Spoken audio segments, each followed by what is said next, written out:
Hello friend, हमारे channel में आपका स्वागत है। आज से हम लोग बायोलॉजी के नए टॉपिक के बारे में जानेंगे और उसे समझेंगे। आप लोगों के लिए यह वीडियो बहुत ही यूजफुल होने वाली है। कृपया इस वीडियो को अंत तक देखें तथा हमारे चैनल को सब्सक्राइब करें, क्योंकि सब्सक्राइब करने से आप हम लोग के चैनल के सदस्य बन जाएंगे। जो भी वीडियो डालेंगे वो आप तक पहुंचेगी। तो शुरू करते हैं बिना किसी देरी के। बात है बायोलॉजी की। ये बायोलॉजी क्या होता है? बायोलॉजी का अर्थ होता है जीव विज्ञान। जीव विज्ञान की के जनक किसे कहते हैं? सबसे पहले आती है बात कि विज्ञान, जीव विज्ञान के जनक किसे कहते हैं। तो दरअसल जीव विज्ञान के जनक अरस्तु को कहा जाता है, अरस्तु। तो बायोलॉजी के दो भाग हैं। जूलॉजी, जूलॉजी का मतलब होता है जंतु विज्ञान। जंतु विज्ञान जिसमें जंतुओं के बारे में, कोशिका के बारे में तथा ऊतक तथा अंग आदि के बारे में हम समझेंगे। तो इसके जनक कौन है? इसके जनक अरस्तु हैं। इसमें क्या क्या पढ़ना है? हमें पढ़ना है कोशिका पढ़ना है, ऊतक पढ़ना है, अंग तक पढ़ना है, इत्यादि चीजें पढ़ना है। अब इस दो भाग होते हैं जीव विज्ञान के। तो दूसरा बॉटनी। बॉटनी का अर्थ होता है जीव विज्ञान। जीव विज्ञान के जनक कौन है? थियोफेस्टस।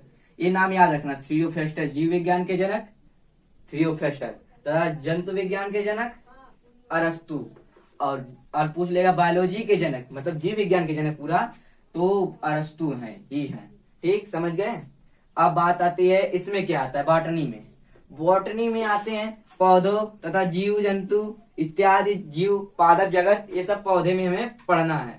आप आशा करते हैं आप सब समझ में आएगा। आगे अब बात आती है सेल की। अब सेल के बारे में आपको डिटेल से बताया जाएगा।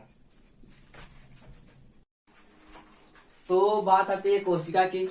तो कोशिका को क्या कहते हैं? शरीर की द फंडामेंटल ऑफ लाइफ कोशिका कहते हैं, जो हमारे शरीर में सब छोटी छोटी कोशिकाओं से मिलकर बना है। इसकी खोज किसने की थी? बात आती है अब। तो इसकी खोज की थी रॉबर्ट हुक ने। और कब की थी? सन 1665 ईस्वी में की थी। ये आपको याद रखना होगा।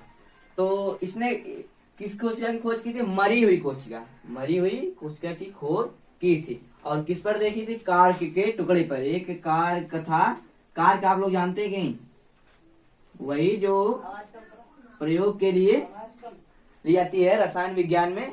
आप छोटे जो कार का लाल टुकड़ा होता है, उस पर क्या की थी? देखी थी, कार्क के टुकड़े पर देखी थी। लेकिन ये कैसी थी कोशिका? मरी हुई कोशिका थी। तो जीवित कोशिका खोज किसने की अगर पूछ लेगा तो एंटोनी वान लीवनहॉक। एंटोनी वान लीवनहॉक। तो आप लीवनहॉक भी याद करेंगे तो भी कोई बात नहीं। देखिए इसमें हुक है, इसमें हॉक। तो हुक में मतलब मरी हुई कोशिका और हॉक मतलब जीवित कोशिका की खोज की। और कब की? सन 1674 ईस्वी में। ये कैसे की? तालाब के जल में। एक दिन वो बैठे थे तालाब के जल में। कोशिकाएं जो थी जीवित कोशिकाएं, वो अब किसके द्वारा देखी? सूक्ष्मदर्शी द्वारा देखें कि कोशिकाएं जीवित हैं। इन्होंने बता दिया।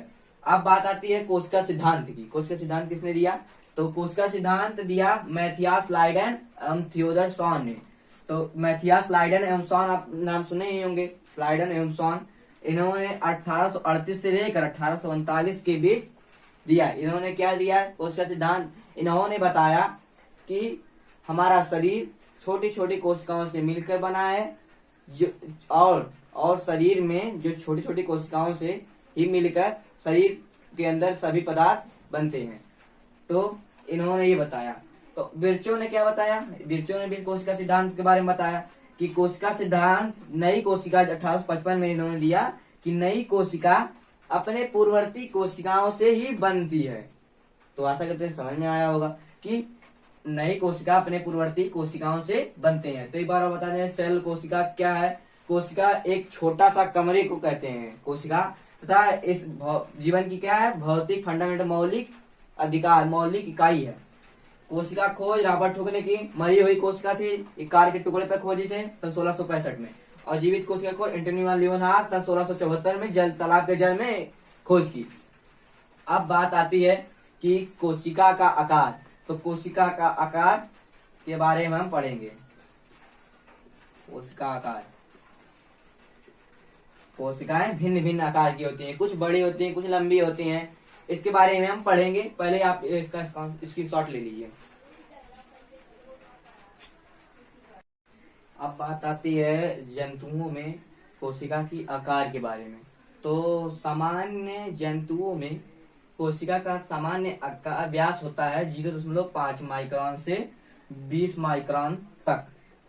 तो व्यास का मतलब हुआ, जैसे ये कोशिका है, इसका व्यास कितना होगा 0.5 माइक्रोन से 0.20 माइक्रोन तक होता है। अब बात आती है माइक्रोन क्या होता है। जैसे देख लीजिए माइक्रोन कैसे निकलता है, कितने मिलीमीटर को माइक्रोन कहते हैं। जैसे 0.5 मिली माइक्रोन है बराबर, इसे माइक्रोन इसे इस तरह दर्शाते हैं, माइक्रोन को इस तरह 0.5 माइक्रोन है, इसे 0.005 मिलीमीटर लिख सकते हैं, मिलीमीटर लिख सकते हैं। अब कैसे बदला जाता है, तो देखो 0.5 माइक्रोन है तो 0.5 गुणे 1/1000 कर देने पर क्या हो जाता है, मिलीमीटर में बदल जाता है। जैसे 0.5 माइक्रोन है, अब इसे 1000 से भाग देने पर ये कितना आएगा, इसका आंसर 0.005 मिलीमीटर, ये आंसर आ जाएगा। तो ये समझ गए माइक्रोन क्या होता है। अब बात आती है सामान्य कोशिकाओं में 0.5 माइक्रोन से 20 माइक्रोन तक होता है। अब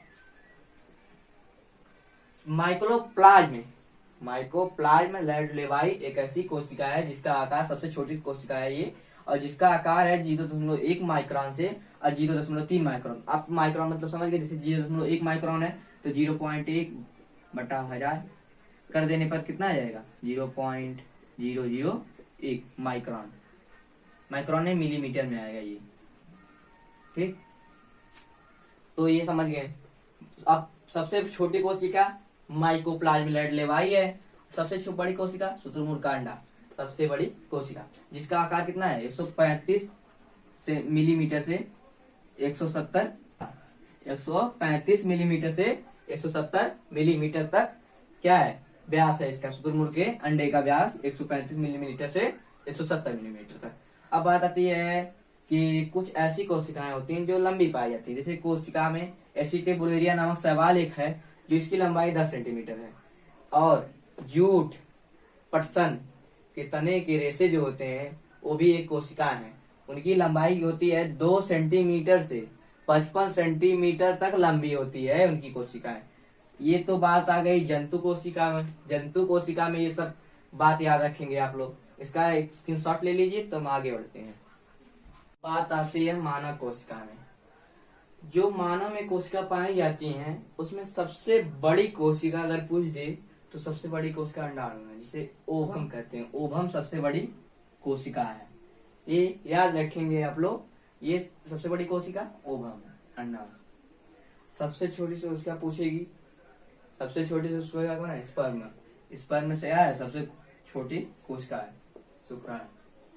सबसे लंबी कोशिका अगर पूछेगी कौन सी है, मानव में सबसे लंबी कोशिका कौन सी है अगर पूछ लेगी कभी किसी भी एग्जाम में अगर पूछ देगी तो क्या होगा, तंत्रिका कोशिका। इसका आप सबसे ले लीजिए, सबसे लंबी कोशिका तंत्रिका कोशिका है, इसका आप लोग स्क्रीनशॉट ले लीजिए। आगे की क्लास कल करेंगे, अगले पार्ट में देखेंगे। तो बस इतना ही, आगे के पार्ट